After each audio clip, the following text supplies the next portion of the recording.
All right, welcome back. Growing concerns around extreme ideologies taking root in America, especially communism. Our next guest argues that Republicans' lack of action gave birth to panoramic Marxism in America. Joining us now to discuss that is Mark Rudov, branding advisor to CEOs and also author of Interbranding, the Keystone of Corporate Agility. I do want to bring back in our panel, hopefully we fix that audio, Joe DeGeneva and Victoria Tunzing, so back with us to weigh in as well. Mark, I'm going to start with you. I know you're a brand expert. There's been a lot of talk about Marxism recently, and I'd like to get your take on how people are presenting that brand, if you will, to younger generations. Because as you've mentioned before, brands take time to develop. So when did we actually start developing this? Well, let's step back a little bit. The Sun Tzu, who wrote The Art of War, said, if you know neither your enemy nor yourself, then you're going to succumb in every battle. And that's exactly what the Republicans do. You know, if there were a perfect book written about the Republicans, it would be this one, The Art of the Kneel, How Republicans Let Democrats Rule America by Ronna McDaniel. And see this kneeling elephant? That's the Republicans, weak, spineless, and he's begging for acceptance, forgiveness, and relevance. And that's what's going on. The consequences of that, Rachel, are that we now have panoramic Marxism in the United States. We have it in the schools. Every graduate is now an AOC clone. We have it in corporations where they're making employees read white fragility, and they have BLM propaganda, and of course, climate change, and racial equity. Mark Benioff, the CEO and founder of Salesforce.com, last week at the World Economic Forum in Davos, Switzerland, said that capitalism is dead. In the future, we're not allowed to own anything. In the government, critical race theory, mainstream media pushing Marxism and suppressing news. And let's not forget big tech. Big tech is canceling us.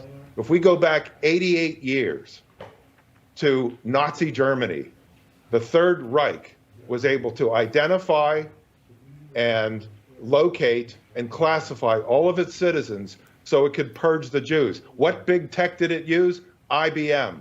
IBM with the IBM punch card, the Hollerith card, that allowed it in record time to execute all of these people. Now, big tech is doing that now with us, except they're not literally killing us, but they're putting us in virtual concentration camps. And if enough people lose their jobs, they're going to commit suicide. So we have this panoramic Marxism. Coca-Cola last week said, if you're now down with our racial equity, then if you work for us as a law firm or a vendor, you're out. And you have to report to us quarterly.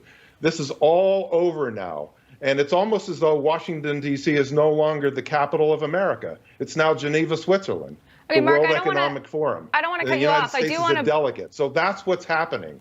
I do want to bring in our panel and give them a chance to give some feedback as well, and we'll circle back to that in just a minute. Joe and Victoria, your thoughts? Yeah, well, apropos of that remark, it's not just the Republican Party, it's conservatives in general.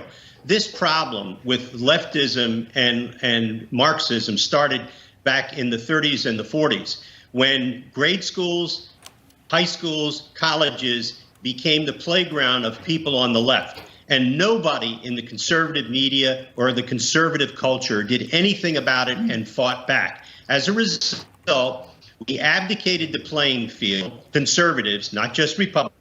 And what you ended up with is the kind that are being graduated from universities, colleges, high school, grade schools today. The teachers' unions took over academia. The academic playground is now full of leftists. We are educating people who are left-wingers, and that's exactly where we are. And there's nothing we can do about it unless we decide we're going to fight back with our own views. And apropos of what Mark said, let me give you a recent example of how Republicans always take a knife to a gunfight. When the Republicans had the majority, President wanted Mitch McConnell to do away with the legislative filibuster, meaning that you could get any legislation passed with just 51 votes. And McConnell said, no, I respect the institution. I'm not going to do that. What a precedent that would set. Trust me, if Chuck Schumer had the votes, and as I understand it, he's got just 2 Democrats who won't go along with it, he would do it in a New York minute. Do away with the legislative filibuster so that they could stack the Supreme Court with 51 votes, make new states with 51 votes. This is the knife to the gunfight. You know, there's so much more we could talk about this as well. A school in Utah now allowing parents to opt their children out of Black History Month curriculum. I don't see how that's the answer either. But unfortunately, we are out of time at the moment. So Mark Rudov, thank you very much. Joe DeGeneva and Victoria Tenzing, stick around. We'll be back with you in just a moment. President